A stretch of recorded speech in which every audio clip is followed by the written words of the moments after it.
Good evening all, this is Darth Rabbit07 coming at you tonight with another quick review. This time of none other than the Transformers collaborative crossover from the Top Gun movies, Maverick. Maverick here is got the helmet of the pilot that, Tom Cruise portrayed Maverick in the Top Gun movies. And you can see that there's a aircraft carrier there in the background. And long story short, this was delayed a month and a half, and then I finally get the notice like a couple of days ago. Oh, that shipped from Hasbro Pulse, and they charge you all that money, and somebody's buzzed the tower there and has broke the side of the packaging right there. And I just really don't think a whole lot of that. That said, I've already filed a complaint back and emailed because the customer desk, so maybe I get some help there. A neat thing on the back is they got his call sign Maverick. It rolls the interceptor, rank is lieutenant. His skills going vertical, weakness is jet wash, and code name is Tango Foxtron, not Foxtrot. And you can see the collaborative thing again. He is an Autobot, although he has no Autobot symbols on him. It says authentic Autobot. And you got the licensing and the shot where it's coming in the first 5 minutes of the movie where they're getting ready to land them on the aircraft carrier there. Very, very awesome, memorable movie. On this side, you got the mission badges for Fighter Weapons School, which is Top Gun. It's where they send them to Miramar and they fight for that trophy. And then there's the Tomcat's flight badge, and again there's that authentic Autobot and 114 on the top. And rescue chafe so there's a chafe hatch, and of course of note is Lieutenant Pete Mitchell, Maverick. And that, with the box being said, comes with these instructions, and there's his dog tags there on the bottom of that. And it's very simplistic. Like what this does over the other formers in the universe is it nails the jet mode, and doing so it feels very much like an old GoBot. That's not a bad thing because that's the era I was from, and that's okay because this GoBot can actually play some volleyball. No, it's not that bad. It's not as bad as a GoBot, but I mean, it reminds me more of a G1 Whirl, but done right with hands and interchangeables to where you can do volleyball. And he's got some awesome double-barreled shotguns out of the fuel tanks. It's on the bottom of the fuselage, and jet mode. All that's said and done. Oh, and he comes with a motorcycle they rode in a couple of scenes. All right. And much like every guy ever dreamed of Charlie, Kelly McGillis's character in the movie back then, we also dreamed pretty hardcore about having one of these awesome F-14 Tomcats. And we're going to do a quick spin around the block here. Let you see it with the wings open. That's for landing and taking off. It spreads its wings and then jumps off the deck and shoves it in overdrive. When she goes supersonic or she banks, she has actual real working folding wings. And with that said, I gotta show you the other side of the bottom, because right here we have one of my first complaints with this figure is no rear landing gear. We have one stubby landing gear, and would really like to have seen some real landing gear on that. Love that it's still got the function of the wings to open and close. This is for slowing down and, like I said, or taking off and slowing down the land. So it comes right down on the deck.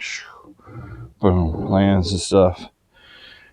Cockpit does not open in jet mode, and it does what it with the no landing gear aside. What it does do better than other modern Transformers is nail the real world aesthetic. So like looking from the side, you see jet plane. You're looking from the back, you see jet plane. The other side, same thing again, underside. Then you start to see a little breakup in the fuselage, but it still like blends those arms into the fuselage, and the legs are part of the fuselage there. So that's where this gets top marks in jet mode, folks.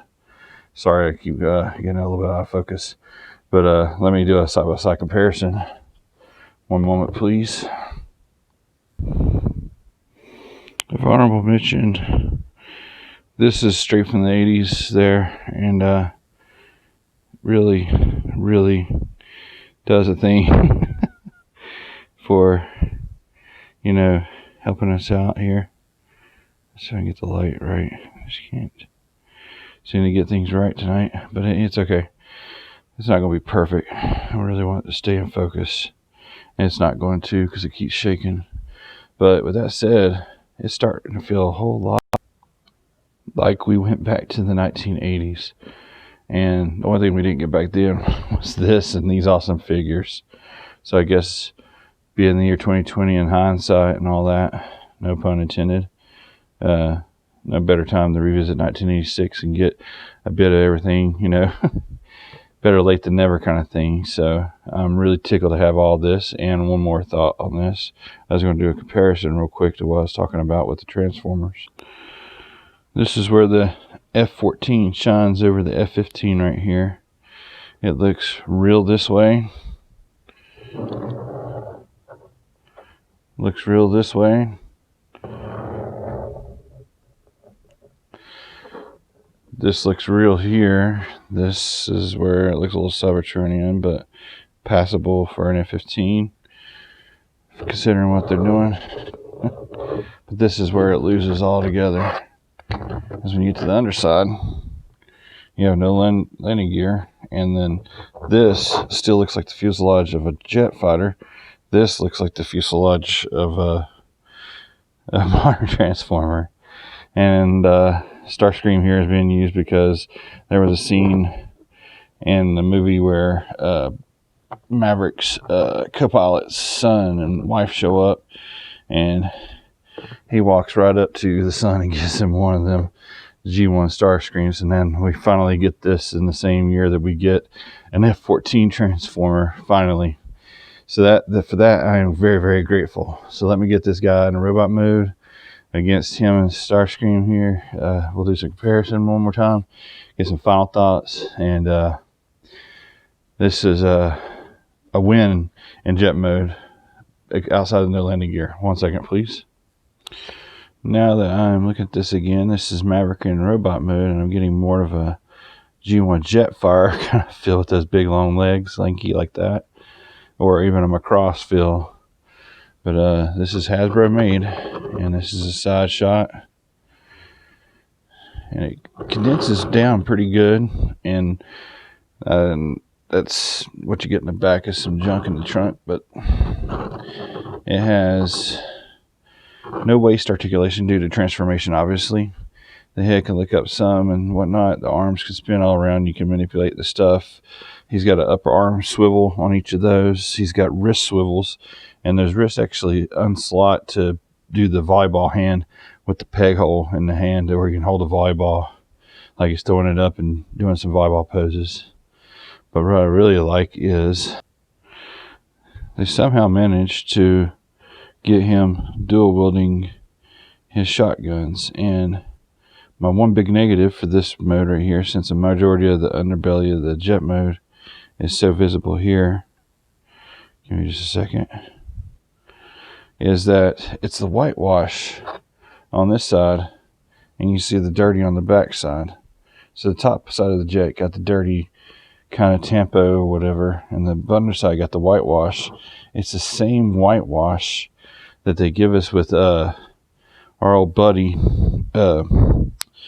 Ape Face. It's the same plastic, even more basically, and it doesn't do a whole lot to help the figure because it has all these little rivets and details. I'm going to go back through and try to do a black panel lining. But that said, that's my big negative for the robot mode is one. It's really white, except for what this, you know, you got the dirty tempo. But then here is a robot, and Starscream demonstrates that you can do the F-15 and give it the G1 aesthetic. And we've actually got the F-14 that gives us the F-14 aesthetic with the fuselage and everything, but then it goes back to like kind of Macross like Macross. But anyway, I'm getting over the time there.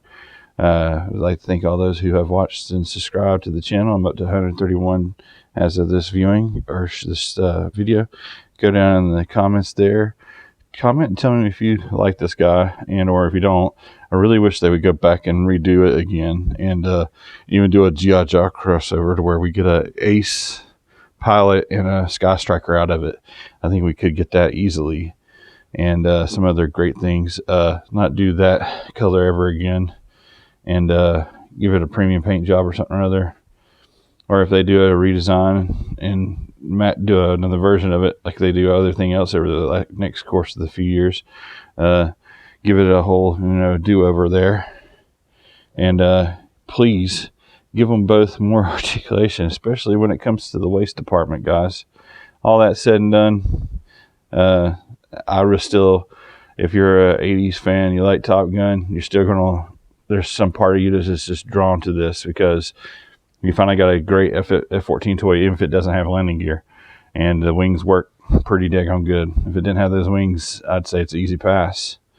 But as it is, I got it anyway, and hopefully Hasbro Pulse their customer care will give some sort of, I don't know, help with the box being busted right out, like after the delay and all that. But we'll see what happens. Thanks again for watching. Thanks again for Hasbro making this awesome figure and these awesome figures. And until all are one, have a great night, y'all. Thank you.